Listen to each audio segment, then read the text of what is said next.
Did you get it right? Hypothalamus. I remember this word during my elementary days when we learned from our science and health class. One of the major functions of the hypothalamus is to maintain homeostasis that keeps the body in a stable, constant condition. But do you know what I cannot forget about the hypothalamus lesson? That it's not our heart that makes us feel giddy and lightheaded, or do unusual things when we see our crush or beloved. It's the hypothalamus. That's the reason it's not really, "I love you from the bottom of my heart." The truth is, I love you from the bottom of my hypothalamus. It is always the brain, after all, that is over the heart. Don't fret though, this is not an anatomy class. However, to clearly understand an individual's mental processes and behavior, we have to study the brain. In this episode, we will learn more details about the brain, its parts, processes, and functions that may help you in improving your thoughts, behavior, and feelings. We will also learn some ways to improve our brain functions. Hi class, I'm Teacher Mark, and welcome to your show, where we will learn to become more aware of who we are and better understand ourselves and the people around us. I will guide you in your journey of personal empowerment to become more positive as a person, to be the best version of yourself every day, and to help you raise your confidence, self-motivation, and more. Commit to your vision or plan in achieving your aims and goals in life. Join me as we uncover your limitless potential. Let's rock! This is Personal Development on DepEd TV.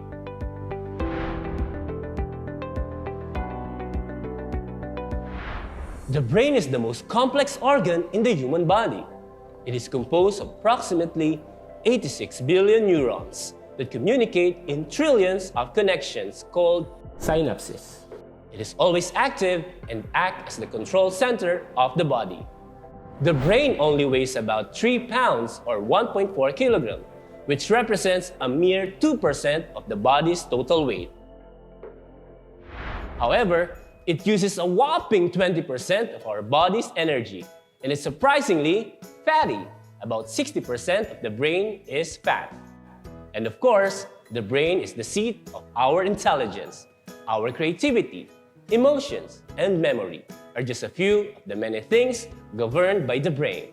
Lying in its bony shell and covered by protective fluid, the brain is the source of all the qualities that define our humanity. The brain works as a single organ, but it is divided into areas with their own unique expertise and function. The brain has 3 main regions: the forebrain, midbrain, and the hindbrain. Let's begin with the forebrain. The forebrain is in the uppermost region of the brain. It includes the cerebrum, thalamus, hypothalamus, and the limbic system. The cerebrum is the largest part of the brain, covered by the cerebral cortex. It regulates senses, memory, emotions, intellectual activities, and body movement, while the cerebral cortex is responsible for processing information is divided into hemispheres by a band of fibers called the corpus callosum. The right cerebral hemisphere controls the left side of the body, while the left cerebral hemisphere controls the right side of the body.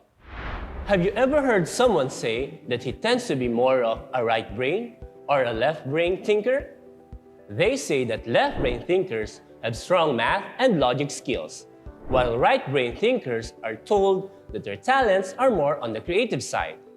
Given the popularity of this idea of right-brained and left-brained thinkers, it might surprise you to learn that this idea is just one of the many myths about the brain. According to a 2013 study from the University of Utah, brain scans demonstrate that activity is similar on both sides of the brain, regardless of one's personality. They studied the brain scans of 1,011 young people between the ages of 7 and 29 and divided different areas of the brain into 7,000 regions to determine whether one side of the brain was more active or connected than the other side. No evidence of sidedness was found. The researchers concluded that the notion of some people being more left-brained or right-brained is more of a figure of speech than an anatomically accurate description. So now that we've cleared that up, let's move on to a more detailed discussion of the cerebral hemisphere. Each cerebral hemisphere contains 4 lobes that share complex relationships: the frontal lobe, parietal lobe, temporal lobe, and occipital lobe. The frontal lobe is situated at the front part of the brain, which controls memory, emotion, stress response, speech, decision-making, and planning. The parietal lobe is situated near the back of the frontal lobe, which regulates sensory perception. The occipital lobe is situated at the back of the head, which regulates sight. It is responsible for receiving and processing visual information from the retina. The temporal lobe is in the lower lobe of the cortex, sitting close to ear level within the skull. It regulates memory, hearing, and comprehension. It is the home of the limbic system structures, including the amygdala and hippocampus. Let us explore the limbic system, the part of the brain involved in our behavioral and emotional responses, especially when it comes to behaviors we need for survival, feeding, reproduction, and caring for our young, and fight or flight responses. The limbic system is a complex set of structures that lies on both sides of the thalamus, just under the cerebrum. It includes the hypothalamus, the hippocampus, the amygdala, and several other nearby areas. It appears to be primarily responsible for our emotional life and has a lot to do with our memories. Imagine the limbic system as the headquarters of emotions in the control center inside one's mind that advises us in everyday life, like from the movie Inside Out. The thalamus connects areas of the cerebral cortex that sends, receives, and organizes information.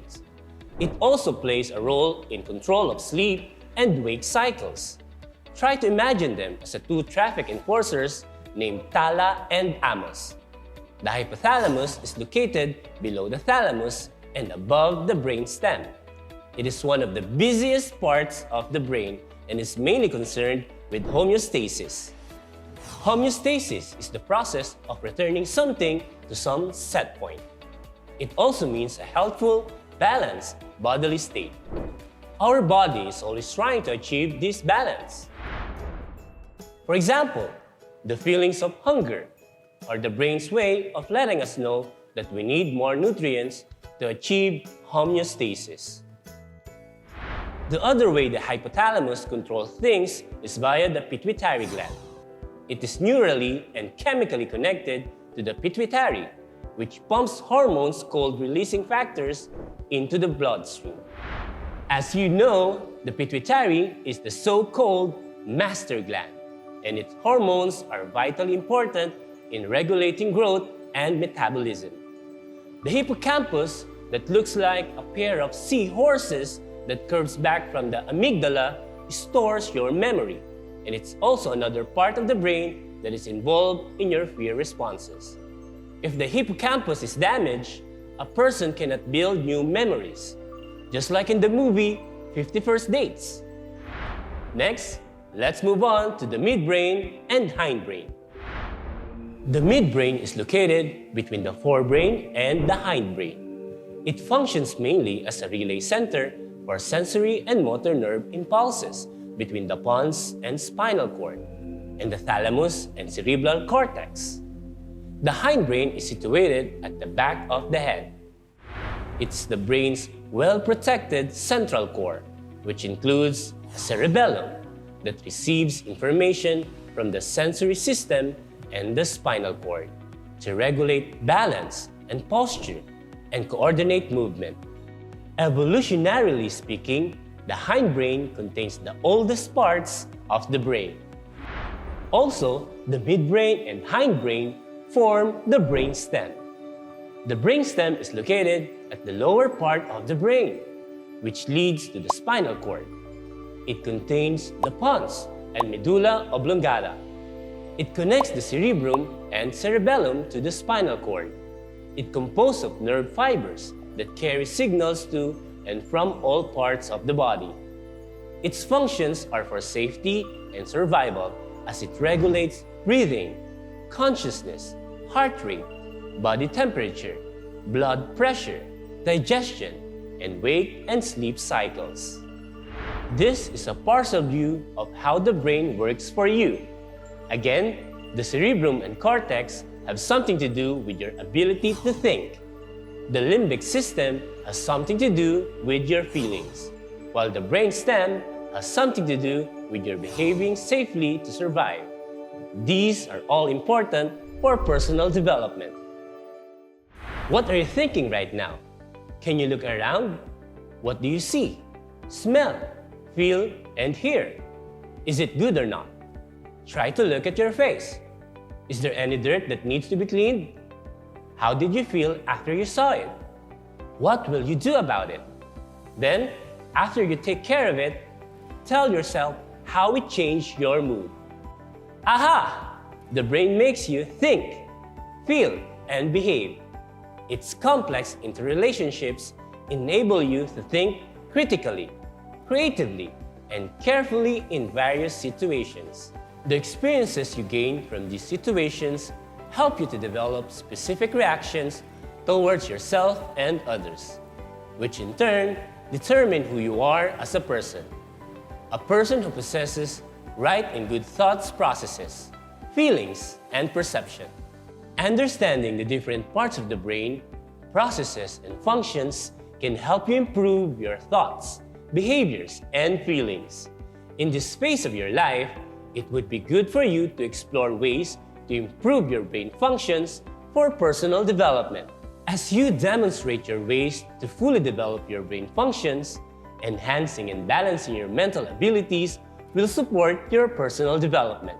The brain is responsible for our way of thinking, feeling, and behaving.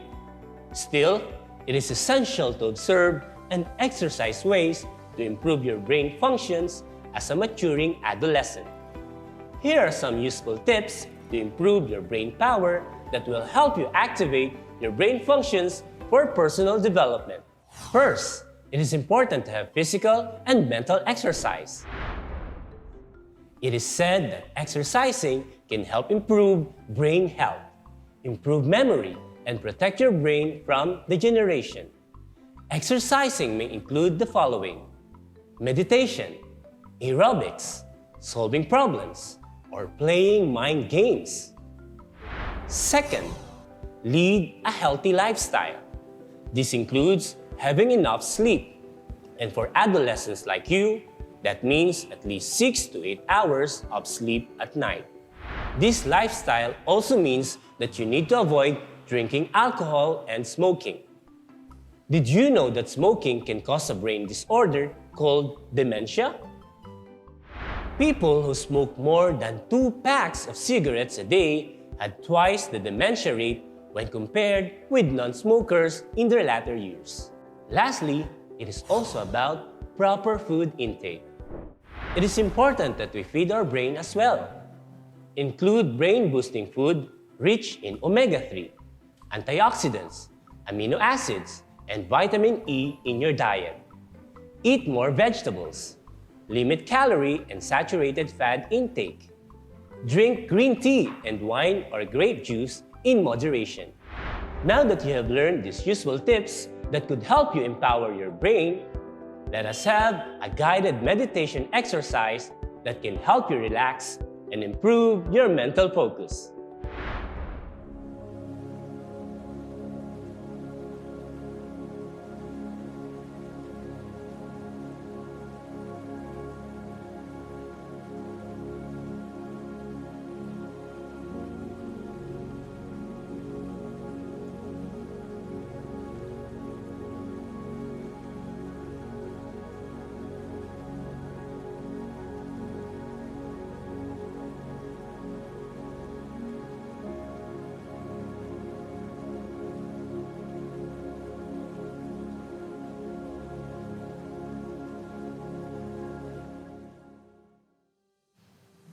How do you feel now?